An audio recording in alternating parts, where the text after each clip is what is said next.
안녕하세요. 스포츠 분석 천교수입니다. 저희 채널을 방문해 주셔서 감사합니다. 이번 회차 천교수 가족방 적중 내역입니다. 적중하신 분들 모두 축하드리며 오늘의 경기 분석도 재밌게 시청하시고 유익한 정보 얻어가시기 바랍니다. 천교수 가족방 입장은 영상 하단 고정 댓글을 통해 입장 가능합니다. 그럼 오늘의 경기 분석 시작하겠습니다. 7월 1일 유로컵과 코파컵 4경기 분석 시작하겠습니다. 첫 번째로 잉글랜드 대 슬로바키아 경기 알아보겠습니다. 먼저 잉글랜드는 오픈플레이에서의 공격이 매우 실망스러운 실정이다. 일단 동선 정리가 제대로 되지 않으면서 화력한 스쿼드도 빛 좋은 개살구가 되는 모양새다. 특히 슬로바키아는 벨기에를 상대로도 압박으로 빌드업에서의 정확성을 낮춘 경험이 있는 전력이기도 하다. 결국 전술적으로 뚜렷한 변화점을 보여주지 못한다면 잉글랜드가 슬로바키아 상대로도 답답한 형국을 노출할 가능성이 높다. 이어서 슬로바키아는 기본적으로 로보트카가 빌드업의 축이 된다. 물론 강력한 피지컬적인 압박에 로보트카가 어느 정도 파괴력이 줄어들 가능성이 없지는 않다. 그렇지만 잉글랜드가 전방으로 공격하는 시점에서 중원 공간이 쉽게 벌어지는 등 미드필더들이 활동할 공간이 꽤 넓을 수 있다. 이 상황이라면 슬로바키아도 한 방으로 골을 쥐어짜내는 형국은 기대를 해볼 수도 있다. 잉글랜드의 공격 전개나 동선이 여전히 혼란스러운 상황으로 볼 수 있다. 슬로바키아도 압박으로 이미 상위 전력 벨기에를 잘 묶은 경험도 있는 상태다. 잉글랜드가 넓은 공간 노출을 확실히 커버하지 못하는 경우에는 잉글랜드도 수비에서의 불안감이 없지는 않을 수도 있다. 이번 경기 무승부를 추천합니다. 핸디 언어버 및 최종 조합은 고정 댓글 링크를 통해 가족방에서 확인해주세요. 두 번째로 스페인 대 조지아 경기 알아보겠습니다. 먼저 스페인은 가장 강력한 모습을 보이면서 조별리그를 1위로 통과했다. 일단 조별리그에서 무실점을 기록했고 PK를 제외한 기대 득점에서는 1위를 달리고 있다. 그만큼 높은 점유율과 상대 수비를 흔들 수 있는 드리블러들의 활약이 전반적으로 조화를 잘 이루고 있다. 다만 스페인도 현재 무실점이지만 기대 실점은 3골이 넘는다. 경기 당 한 골씩은 실점을 해도 이상하지는 않았다. 의외로 조지아가 스페인을 상대로 발악 정도는 한 경험도 있었다. 이어서 조지아의 경우는 철저한 언더독이다. 특히 7골이 넘어가는 기대 실점은 1이다. 마마르다슈빌리의 원맨쇼로 겨우 버틴 것이 16강 진출의 요인이라고 봐도 좋았을 정도다. 다만 조지아가 생각보다 스페인을 상대로는 공격력에서 무위로 그친 적은 많지 않았다. 미켈 타제도 PK 2개 포함 3골로 꽤 고무적인 활약을 했다.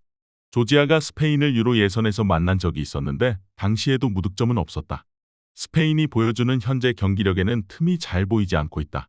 다만 기대를 해볼 수 있는 점은 조지아가 생각보다는 박스 타격이 괜찮다는 점과 스페인을 만나서도 무득점으로 묶여버린 경우는 많지 않았다는 점이다. 한 골 정도의 성과는 충분히 기대해 볼 수 있다고 본다. 이번 경기 스페인 승을 추천합니다. 핸디 언어버 및 최종 조합은 고정 댓글 링크를 통해 가족방에서 확인해 주세요. 경기 분석 잘 보고 오셨나요? 다음 경기 분석 보시기 전에 천교수 가족방 입장하시는 법 안내해 드리도록 하겠습니다. 첫 번째로 영상 하단 댓글을 클릭해 주세요. 두 번째로 링크를 클릭하신 후 세 번째로 채팅 참여하기 클릭하셔서 문의 주시고 답장 기다려 주시면 됩니다. 남은 영상 유익한 정보 얻어가시길 바라며 이어서 다음 경기 분석 시작하겠습니다. 세 번째로 멕시코 대 에콰도르 경기 알아보겠습니다. 먼저 멕시코는 비기면 탈락이다. 다득점에서 에콰도르에게 밀리기 때문에 이 경기에서 비겨서 승점 한 점만 얻게 되는 것은 의미가 없다. 상당히 공격적으로 플레이할 가능성이 높은 상태다. 다만 1차적인 빌드업을 책임지는 알바레즈가 여전히 부상 중인 것으로 보인다. 그나마 멕시코가 측면을 공략하는 상황에서 베네수엘라 상대로도 좋은 역량을 보여주기는 했지만 정작 주포인 히메네즈가 부진하고 있다.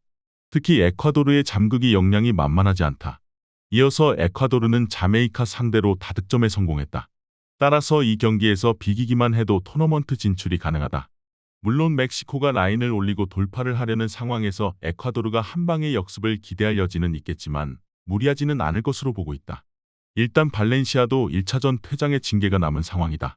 카이세도, 힌카피에, 파초 같은 선수들이 1차적으로 라인을 좁히고 나오면서 비비기 작전으로 유도할 것으로 보인다. 경기를 주도하는 멕시코와 이를 막아세우는 에콰도르의 양상이 될 것으로 보인다.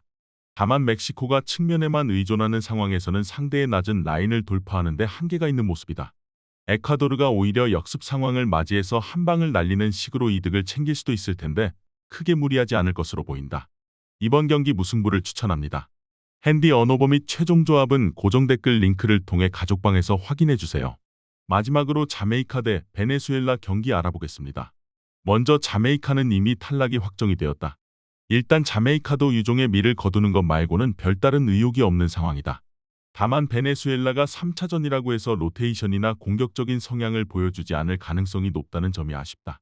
역습 특화 전력이기 때문에 잠가버리는 상황에서는 오히려 경기력이 떨어진다. 에콰도르전에서도 오히려 점유율은 자메이카가 높았지만 1대3으로 패했다. 이어서 베네수엘라도 승점이 필요하다. 2승으로 토너먼트 진출은 확정이지만 이 경기에서 지면서 조 2위로 떨어지기라도 한다면 토너먼트 첫 라운드부터 아르헨티나를 만나게 된다. 결국 베네수엘라도 일단 주전들의 비중을 높일 것이고 수비적으로 가면서 한 점을 따겠다는 식으로 나올 것으로 보인다. 베네수엘라는 무승부만 해도 1위가 확정이 된다. 베네수엘라가 3차전에서도 여유를 부릴 단계는 아니라고 보고 있다. 따라서 주전들의 비중도 높을 것으로 보인다. 물론 한 점만 따면 아르헨티나를 피하게 되는 상황이다. 상대가 잠그는 상대를 만나면 오히려 부진한 편이라서 베네수엘라도 무리할 이유는 없다. 이번 경기 무승부를 추천합니다. 핸디 언어버 및 최종 조합은 고정 댓글 링크를 통해 가족방에서 확인해 주세요.